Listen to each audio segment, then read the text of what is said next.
बिस्मिल्लाहिर्रहमानिर्रहीम। अस्सलाम वालेकुम। मैं हूं हैदर अली और आप देख रहे हैं हमारे यूट्यूब चैनल टूटी से। आज हमारे एमएस वर्ड की क्लास नंबर 4 है। इसके अंदर हम सीखेंगे टेक्स्ट अलाइनमेंट करना, हेडिंग्स वगैरह देना और डिफरेंट चीज़ें। तो चलिए स्क्रीन की तरफ चलते हैं। अच्छा, सबसे पहले हमने यहाँ पे सारी चीज़ों के बारे में हम बात किया। कल जो पिछली क्लास में हमने बात किया, सही है, पेपर्स वगैरह बनाने के बारे में। तो आज हम सीखेंगे यहाँ पे ये पैराग्राफ लाने मैंने आप लोगों को पहले ही सिखाया था, सही है। तो ये पैराग्राफ लाना मैंने पहले ही बताया था, पहली क्लास में भी, सही है। तो इस तरह आपने क्या करना है, पैराग्राफ लाने के बाद यहाँ पे फॉर एग्जांपल यहाँ पे मैं ऊपर लिख लेता हूँ भाई कंप्यूटर में।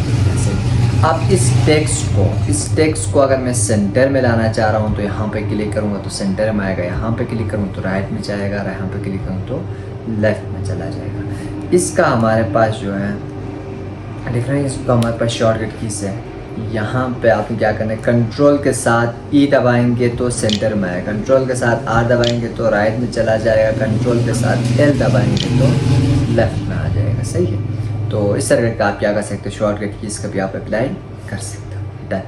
तो ये था हमारे पास अलाइनमेंट्स का। इसके बाद हम बात करते हैं किसी भी चीज़ के बारे में। फॉर एग्जांपल हम यहीं पे कंप्यूटर हमने यहाँ पे लिख लिया। लिखने के बाद फॉर एग्जांपल ये आपने क्या किया है, कंप्यूटर की।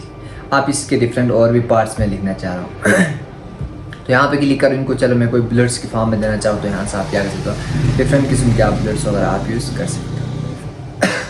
इसके अलावा भी और भी हमारे पास डिफाइन न्यू बुलेट्स में जाएँ, सिंबल के ऊपर क्लिक करें और यहाँ से कोई सा भी आप सिंबल्स वगैरह आप उठा सकते हो। यहाँ पे और भी हमारे पास सिंबल्स मौजूद हैं, सही। तो यहाँ से आप उठा सकते हो कोई सा भी, मतलब जो भी आपको अच्छा लगे वो क्या कर सकते हो, बुलेट्स आप यहाँ से उठा सकते हो। ठीक हो गया। इस तरह के आप क्या कर सकते हो, ओके करेंगे तो हमारे पास यहाँ पे आ जाएगा। अगर ये नहीं कोई और चाहिए तो कोई और आप भी ला सकते हो। अब जो ही मैंने हालांकि मैंने एक उसमें दिया, जो ही इंटर मारूंगा तो ऑटोमेटिकली क्या होता जाएगा, खुद से आता जाएंगे।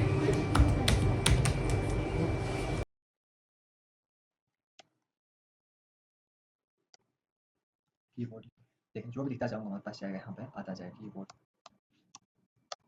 इस तरह का हमारे पास क्या कर सकते हैं, हम देख सकते हैं। ठीक हो गया।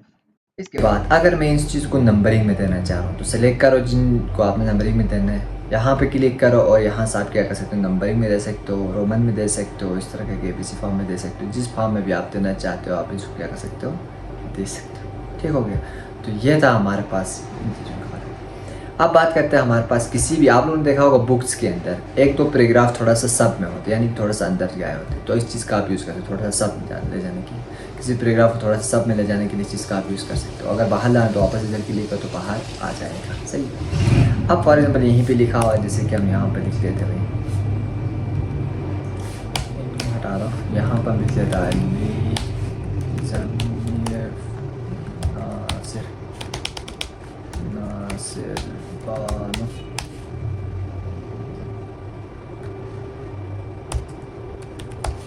हम क्या किया, यहाँ पे या हमने क्या लिखा, कुछ नाम से लिखा। अब मैं इन चीज़ों को अलाइनमेंट करना चाह रहा हूँ। अलाइनमेंट मतलब पहले ए वाला आ जाए, फिर बी वाला आ जाए, फिर सी वाला, इस तरह के एक सीक्वेंस तरीके से आ जाए। तो जिसके लिए क्या करना है, आपने इसको सेलेक्ट कर लेना है। सेलेक्ट करने के बाद आपने जाना है यहाँ पे A to G एक ऑप्शन है, इसके ऊपर क्लिक करें। क्लिक करने के बाद असेंडिंग ऑर्डर के सेलेक्ट रखना है, फिर ओके के ऊपर क्लिक करें तो हमारे पास देखो एक सीक्वेंस फॉर्म में आ गया। फिर A वाला, फिर B वाला, फिर नहीं है तो फिर C वाला, नहीं है तो डायरेक्ट H, फिर N, फिर लास्ट में Z वाला आ गया। इस तरह का हमारे पास एक तरह का असेंडिंग ऑर्डर में आप ला सकते हो, राइट। डन। तो ये था हमारे पास। अब आपने देखा होगा बुक्स के लास्ट पैराग्राफ को एक थोड़ा सा बैकग्राउंड कलर आता है, सही है। तो इनके बीच में आप कलर वगैरह ऐड करना चाहते हो, यहाँ से आप क्या कर सकते हो, थोड़ा सा कलर वगैरह भी आप ऐड कर सकते हो। तो ये इस तरह का आप क्या कर सकते हो, बैकग्राउंड में कलर भी ऐड कर सकते हो। आप लोगों ने देखा होगा डिफरेंट किस्म के इसके अंदर, सही है। अब मैं फॉर एग्जांपल इनके बीच में गैप रखना चाह रहा हूँ, यानी कि ये अली के बाद थोड़ा सा गैप आ जाए, फिर बानो के बाद, फिर हैदर के बाद, फिर नदीम के बाद, फिर नासिर, फिर जमीर के बाद थोड़ा सा गैप आ जाए। तो आपने यहाँ पे क्लिक कर लेना है। क्लिक करके आप यहाँ क्या कर सकते हो, गैप दे सकते हैं। हमारे पास क्या आ रहा है, गैप आ रहा है। ठीक हो गया। जितना चाहे उतना आप क्या दे सकते हो, गैप्स वगैरह दे सकते हो। अगर कम करना चाहते हो तो यहाँ से आप क्या कर सकते हो, गैप, यानी कि लाइनिंग के बीच में जो स्पेस होता है उसको कम ज़्यादा करने के लिए हम इस चीज़ को यूज़ कर लेते हैं। अच्छा, अब बात करते हैं हमारे पास हेडिंग्स की। हेडिंग्स हमारे पास जैसे कि भी मैंने हेडिंग बनाया है, इसको सेलेक्ट कर दो, यहाँ से आप हेडिंग 1 दे सकते हैं। ठीक हो गया। इसी तरह हम एक और हेडिंग बनाते हैं, यहाँ से हम क्या हेडिंग 2 हम दे सकते हैं। ठीक हो गया। जिसको भी आप हेडिंग वगैरह बनाना चाहते हो तब भी आप इसको क्या कर सकते हो, बना सकते हो। समझ में आया? हेडिंग 3 दे सकते हो, ठीक हो गया। तो सही है कि हेडिंग 1 2 3 वगैरह आप यहाँ से इजीली दे सकते हो। वुमन बुक्स वगैरह में आपने देखा होगा, यहाँ से देने का मेन रीज़न यही है कि ताकि हमारी जो फ़ॉन्ट स्टाइल है, फॉर्मेट है, वो सेम रहे, ठीक हो गया। हम वहाँ से भी बने, यहाँ से भी हम बना सकते हैं, ऐसे यहाँ से कलर चेंज करके बोल्ड इटैलिक फ़ॉन्ट साइज बढ़ा के भी हम कर सकते हैं। लेकिन यहाँ से देने का मतलब ये है कि ताकि हमारा जो कलर हो, फ़ॉन्ट स्टाइल हो, वो फॉर्मेट हो, हमारे पास क्या हो जाए, सेम रहे।